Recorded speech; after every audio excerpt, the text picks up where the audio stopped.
Hi, it's Lindsay. Welcome to BB on Blast. And something miraculous has happened. For the first time ever on BBUS, I'm actually up to date. I have live feeds. I haven't watched much of them yet because I only got them today. But I know everything that you know, well, theoretically. And it feels really weird. It was really weird to watch the live feed and see. Firstly, I saw them asleep.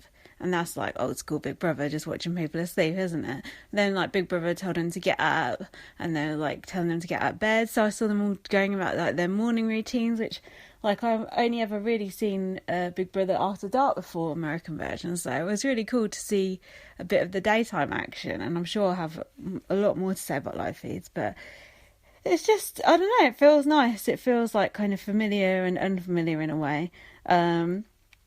Because normally, like, I always watched it behind because, like, I like to not know who, you know, wins the competitions, and I like the suspense of it. But with BBOTT, it don't really matter. There's no suspense. There's no main show. Everything's a spoiler, so it's just like a free-for-all. So actually, it's a good way for me to kind of get my feet wet with that. And it's not like there's really exciting competitions where it's like the stakes are really, really high and your heart's pounding. It's like a bit of old sword, a bit of old bug on a necklace is nothing. So you might as well watch the live feed and just immerse yourself in it whatever way you can, because it's so hard to understand what's going on. I feel like a detective trying to solve a murder, trying to work out what the fuck's happening, even trying to work out the rules. I don't think even Gembot don't even know the rules. So I don't know, it's cool. I quite like it in a way. I like it in a way and I don't like it in a way. It's like, but I like the fact that they're trying new things and experimenting with it, so it's good.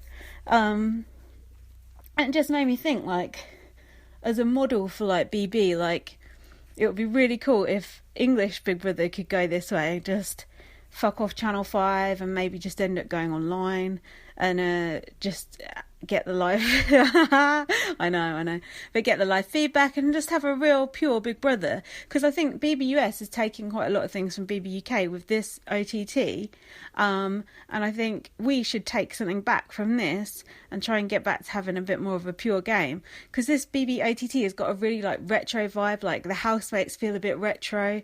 The tasks are retro because they're so cheap. I don't know, it feels like I'm watching BB from like 10 years ago or something. And that's quite nice in a way. Because you get the good parts of it. And there's not that many bad parts of it. Although they could put it together a little bit better and a little bit more coherently. But hey, you could say that about my podcast too. So let's see what's been going on. Okay, so I watched the Wednesday night main episode recap. That was quite interesting, the fact that it was like was it 60 minutes, and it's quite annoying because a lot of it is stuff you've already seen on the daily recaps, but I suppose you just can't really avoid it. But there were bits that I hadn't seen. Oh, and you got to see the opening credits. Woo! It's that little rat-faced Scott is doing 2 thumbs up. And Jason was in the credits. Woo! Jason's in the credits, but that's kind of like a spoiler if you didn't know Jason was in the house. Like, and what the hell happened to Jose? We could have like seen him and Jason stood outside the house and they like send Jose off with his bus fare home. Like, poor sod, he didn't even get any more airtime. Well, never mind. Oh yeah, so then they showed them all coming in again, blah, blah, blah.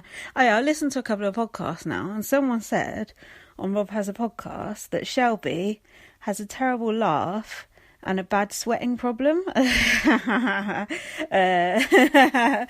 does sound like me.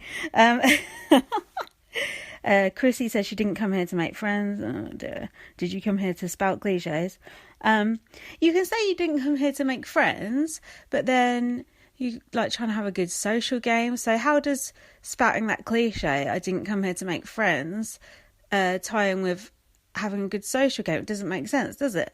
You have to make friends for people not to vote you out, although there are all these things in America, jiggery pokery. So I don't know, I don't think I'm down with that as a concept. I've written here, I think I've learnt all the names now. That is yet to be seen. Oh no, it's Jason with very sweaty armpits when he's in at the house. He's only skinny, so he shouldn't really be that sweaty. Cornbread said, remember him? Neely looks like Beyonce. Okay. That's about as racist as everyone comparing Danielle to Zakia. I've heard that on 2 different podcasts now. Oh yeah. Danielle's like, Zakia, no, she's not. The only thing she's got in common with Zakia is, well, actually two things, is her skin colour and being a drip. Apart from that, they're nothing alike.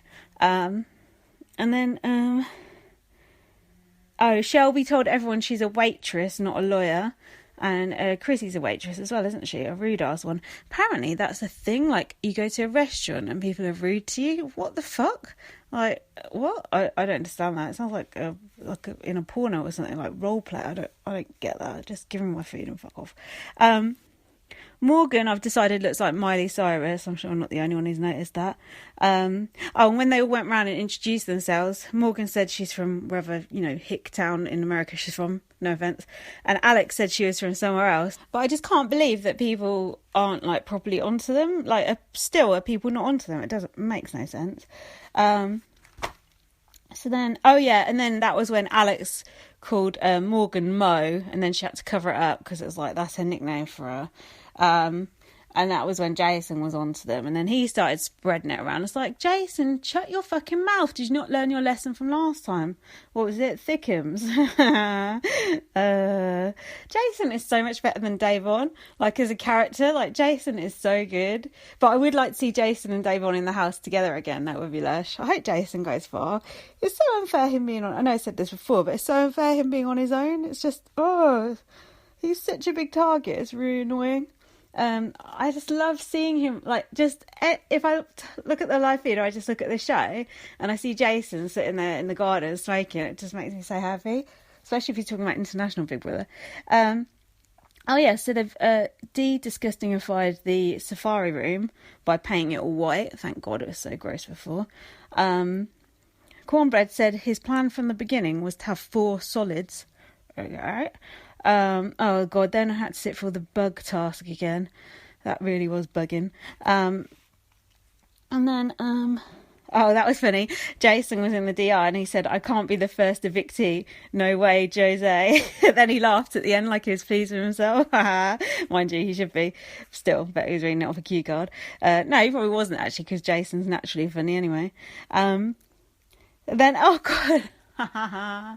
So they keep having bits with Julie, like, so pretend Julie's like speaking to the house when it's obviously a pre-record.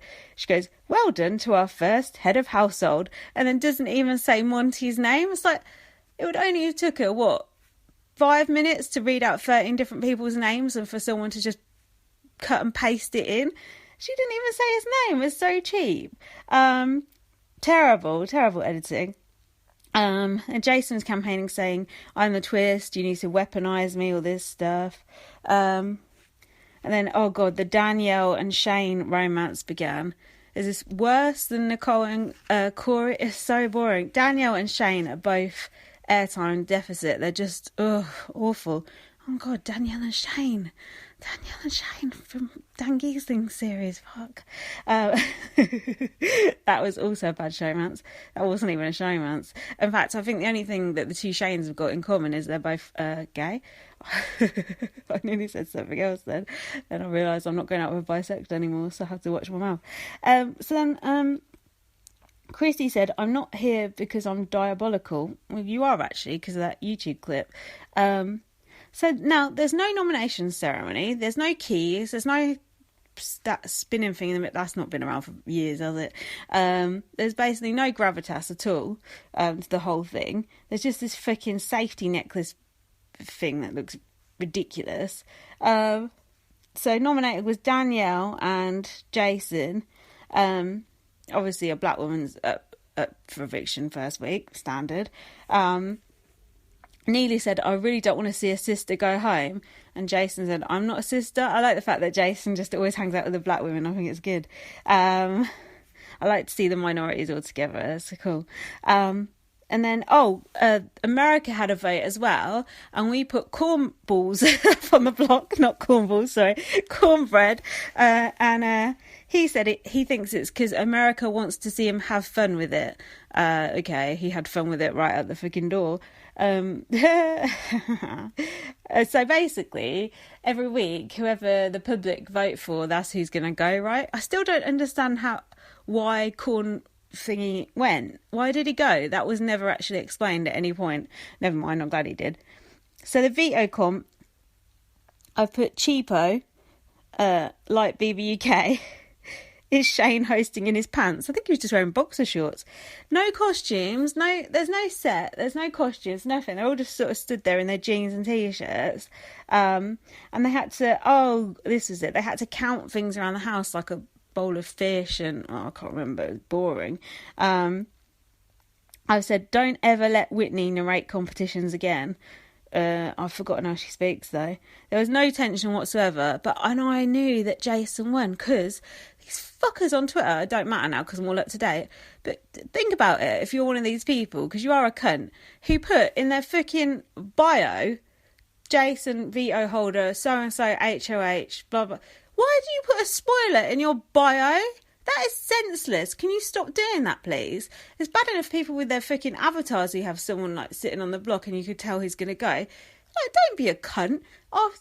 When The Walking Dead's on next, I'm not going to go on and go, oh, he killed Maggie or whatever the fuck, like in my fucking bio. That's a real dick move. So if you do that, think on. I'm sure no one who listens to this does that, because anyone who did that sort of thing wouldn't listen to this bunch of old crap because they'd be so offended by how behind I am. But do you know what I mean? I just think, nah, don't do it. Sorry, I'm glad I got that off my chest. So Jason won veto, yay! Honestly, imagine if Jason had gone out first week. Oh my god, it would have been awful, you hookers.